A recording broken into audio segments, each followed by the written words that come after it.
बिस्मिल्लाहिर्रहमानिर्रहीम। अस्सलाम वालेकुम। चैनल को सब्सक्राइब करें और बेल आइकन पर प्रेस कर दें। आज का टॉपिक है हसद की आग। वो सुर्ख जोड़े में बनी दुल्हन बेहद खूबसूरत लग रही थी। हमेशा सादा रहने वाली हरीम जब दुल्हन के जोड़े में सज संवर कर हाल में आई तो हर नज़र उस पर रुक गई। वो शर्माती हुई कंफ्यूज से स्टेज की तरफ बढ़ रही थी। रास्ते में उसे कई जुमले सुनाई दिए।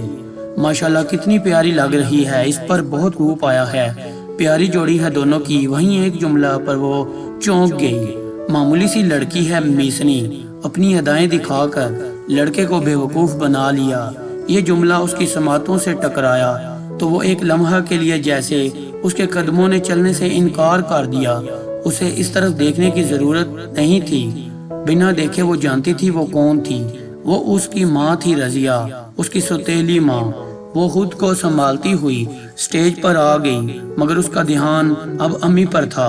वो उसकी सौतेली माँ थी और उन्होंने कोई कसर नहीं छोड़ी थी उससे सौतेलापन दिखाने में। बचपन में ही उसकी माँ की डेथ हो गई थी, तब वो बस 2 साल की थी। फिर अब्बू ने दूसरी शादी कर ली और रज़िया उसके घर में आ गई। इस घर की नई मालकन बनकर उसने बिलाल को अपनी मोहब्बत से अपना बना लिया था, मगर उसने इस 2 साल की बच्ची को कभी अपने दिल में जगह नहीं दी थी।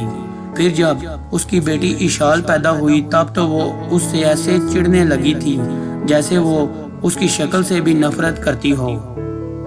अगर अब्बू उसके लिए कुछ लाते तो वो हंगामा खड़ा कर देती। अगर वो चंद मिनट उसके पास आकर बैठते तो वो उनसे लड़ झगड़ कर उन्हें अपने साथ ले जाती। वो हमेशा घर में आने वाली हर अच्छी चीज़ पहले खुद लेती, फिर अपने बच्चों को देती। जो चीज़ सब रिजेक्ट कर देते वो उसके हिस्से में आती। पहले वो रोती थी, अब्बू से गिला करती थी, मगर अब जल्द ही समझ में आ गया अब्बू कुछ नहीं कर सकते, वो उनके सामने खड़े नहीं हो सकते। इसलिए उसने फिर शिकायत करना छोड़ दी, मगर रोना उसके बस में नहीं था। मगर सब्र करना उसने सीख लिया था और यही सब्र अल्लाह को पसंद आया और उसके लिए एक अच्छे घर से रिश्ता आया। लड़के का अपना बिजनेस था।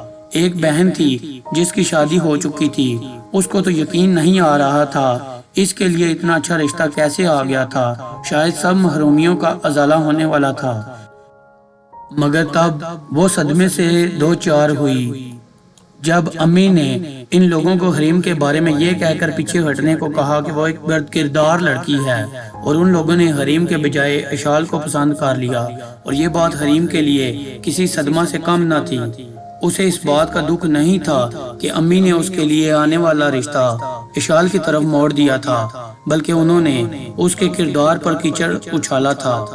उसको अम्मी से इतनी संगदिली की उम्मीद नहीं थी। वो फूट फूट कर रो दी। इशाल की मंगनी धूमधाम से की गई। इसी दौरान हरीम के लिए भी रिश्ता आया। मिडिल क्लास फैमिली थी, मगर सफेद पोश लोग थे। लड़का जॉब करता था और उसके अलावा उसकी एक बहन और भाई भाभी थे। एक ही घर में रहते थे। लड़के की अम्मी को हरीम बहुत पसंद आई। उसने उसे देखते ही हाँ कर दी और आज वो हुस्न के पहलू में स्टेज पर सजी संवरी बैठी थी। 1 हफ्ता पहले ही इशाल की शादी हुई थी और वो सोने के जेवरात से लदी बंदी कीमती ड्रेस पहने इधर उधर घूम रही थी। उसने हर उस चीज को हरीम से ले लिया था जो हरीम को अच्छी लगती थी। उसका हसद हमेशा हरीम को उसकी मन पसंद चीजों से दूर कर देता था। इतना महंगा फर्नीचर हरीम को दिया अब्बू ने। कल ही वो अम्मी से बहस कर रही थी। महंगा नहीं, सस्ता सा लिया है। बड़ी मुश्किल से तुम्हारे अब्बू को राजी किया इस फर्नीचर पर। तुम्हारे लिए तो इतना महंगा लिया था मैंने सब कुछ। रजिया ने सरगोशी में उसे समझाना चाहा, फिर भी उसको इतना कुछ दिया अब्बू ने। उसको फिर भी एतराज था। शायद उसे ये बर्दाश्त ही नहीं हो रहा था। हरीम के पास कुछ हो, अभी उसकी शादी होने दो, तुम्हें और चीजें लेकर दूंगी बाद में। वैसे भी तुम्हारा ससुराल तो इतना अमीर है, तुम्हारा शोहर तुम्हें हर चीज लेकर देगा। उसके पास है ही क्या, मामूली जॉब करता है लड़का। उससे जान छूट जाए तो सब कुछ हमारा ही है।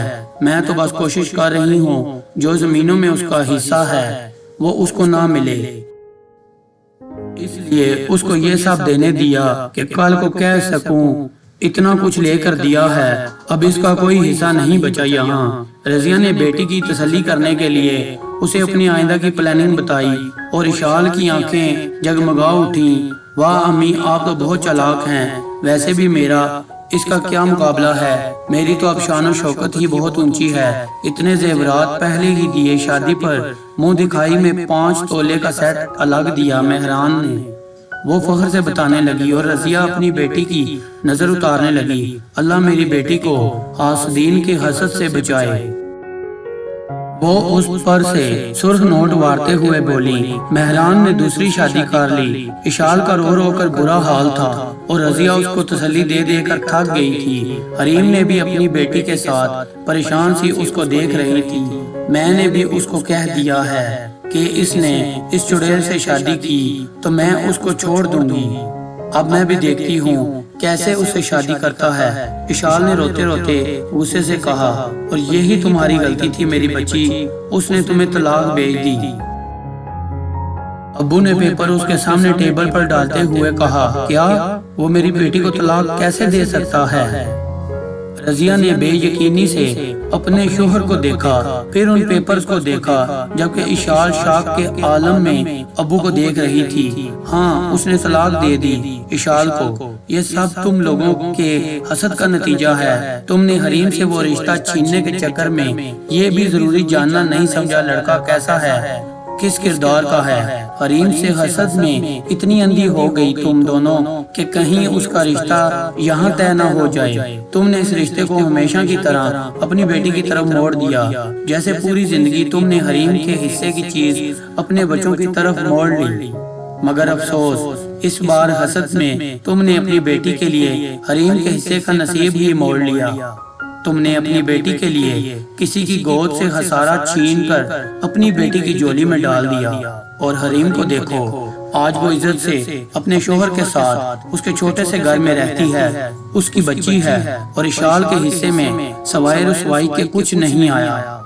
इसलिए खुदा को हसद जैसी बला पसंद नहीं, क्योंकि ये खुद हसद करने वाले की जात को खा जाता है, जैसे तुम्हारी बेटी के किस्मत को खा गया। अब्बू ने वाज़े और साफ लफ्जों में उन्हें आईना दिखाया, मगर अब देर हो चुकी थी। हसद की आग इन दोनों माँ बेटी को निगल चुकी थी और अब उन्होंने इसमें जलना था, और जिससे हसद किया वो खुश मुतमईन पुरसुकून रहेगी। ऐसी ही कहानियाँ देखने के लिए चैनल को सब्सक्राइब कर दें।